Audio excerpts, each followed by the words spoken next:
Sælir kæru vatnsberar. Hér spilin ykkar.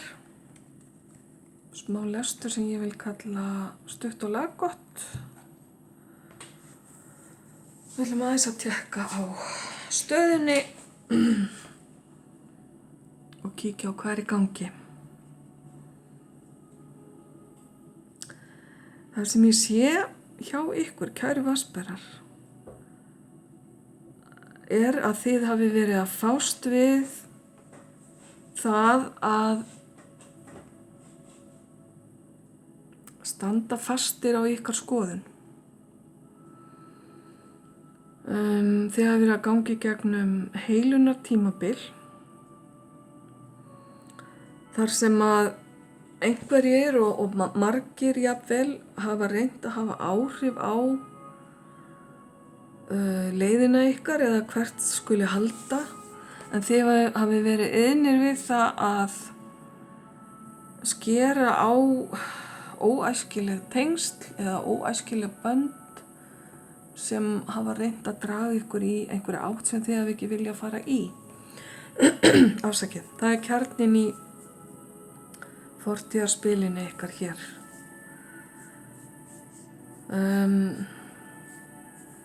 Það einhvers konar vitneskja eða lærdómur sem að hefur skipt ykkur máli að undanförnu og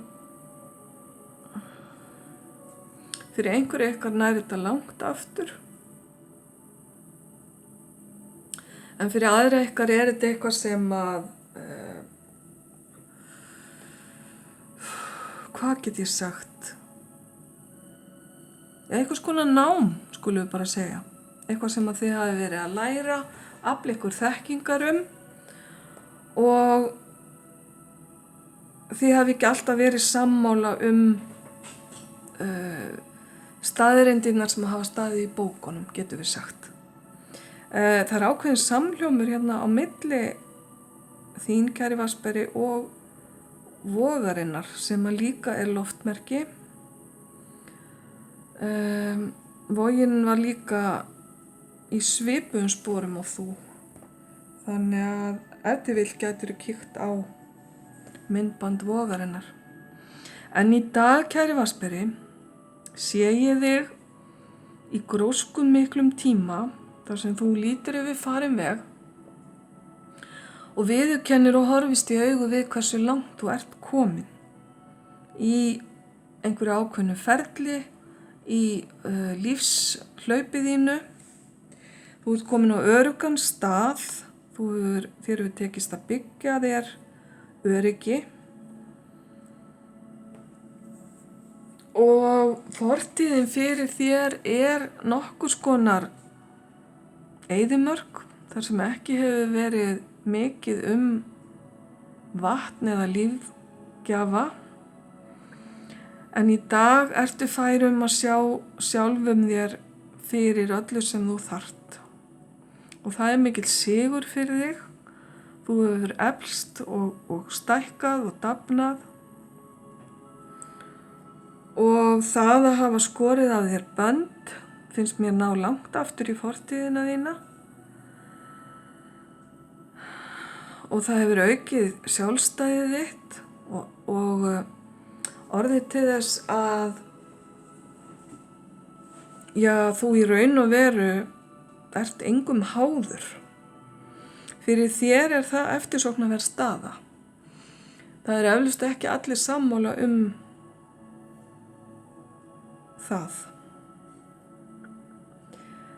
Eitt sem fylgir því að vera óháður, sjálfstæður og hafa allt sem maður þarfnast, það einmanaleiki.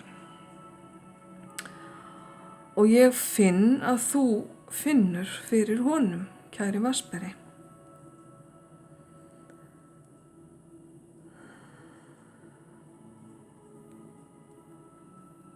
Ef til vill hefur lífið ekki fært þér allt sem þú hefði viljað, en það nú bara stundum þannig. Og eins og segi nú í frægu lagi, maður fær ekki alltaf það sem maður vill, en maður fær oftast það sem maður þarf. Framundan ákveðin ósigur, ákveðin uppgjöf hjá þér og það uppgjöf hugans. Vatnsberi góður, þú ert loftmerki, þú stólar á að hugurinn stýri þér, veitir þér þau svör sem þú þarft á að halda. Þú átt stundum erfitt með að hlusta á hjartað þitt og stundum kemur þú sjálfum þér í ógöngur með því að hlusta bara blind á hugsanir þínar. Það eru hugsanir þínar sem eru þinn versti óvinur. Þetta sagði ég líka við eitthvað annað merki hér áðan.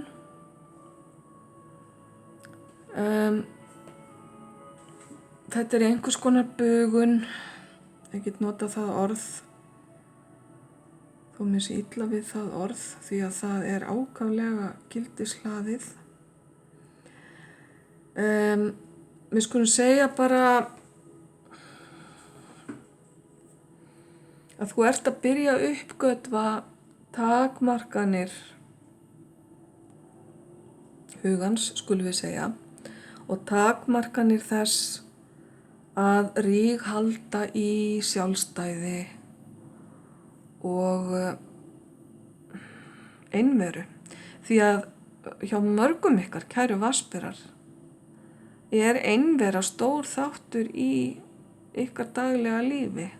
Drottningin situr hérna ein á valdastólnum sínum. Að vísu hefur hún Steingeit hérna hjá sér sem hérna stjörnumerkið hennar. Steingeitin á stóran þátt í því að jarðbinda drottninguna. Þessi drottning ákaflega jarðbundin og háð jarðneskum gæðum, skulum við segja. En það eru jarðnesgæði sem hún sjálf búin að vera að byggja upp yfir langan tíma og mjög stolt af. En það ákveðin fórnarkostnaður við þetta og það eins og ég sagði áðan, einsemdin. Þú þarft, kæri vatnsberi, að aðeins að horfa inn í tilfinningarnar þínar og hugsa leiðir til að opna á meiri og öðruvísi tengingu við annað fólk, til að losna út úr viðjum einsemdarinnar. Því að til lengri tíma litið það ekki góður staður að vera á. Nú, rúnaspilið þitt, það rún sem heitir Ísa eða Ís og táknar stöðnun ef ég man rétt. Það sem þú sért tilfinningalega frosinn. Akkurat. Samviskubit og iðrun, jafnvel vegna einhvers sem þú gerir þér ekki fullkomlega grein fyrir hvað hafa svipt þig andlegri gleði þessa stundina. Þetta tengist nákvæmlega inn á það sem ég var að segja, að þú finnur ef þú vill fyrir einsemdinni en veist ekki nákvæmlega hvers vegna eða hvernig þú átt að koma þér út úr henni. Ekkert að óttast því að brátt birtir upp og birtan fyllir þig hlýju og hugrekki á ný. Þetta eru góð skilaboð inn í framtíðina sem að segja mér að þessum fasa í lífinu mun ljúka bráðlega og þessi staða sem þú ert í núna á eftir að verða mikill lærdómur og þú ert eftir að læra jafn mikið af henni eins og þú ert að læra núna í dag af fortíðinni sem liðin. Þannig að kæri vatnsberi, betri tímar eru framundan og gangiði bara sem allra best með það, ljós og kærleikur.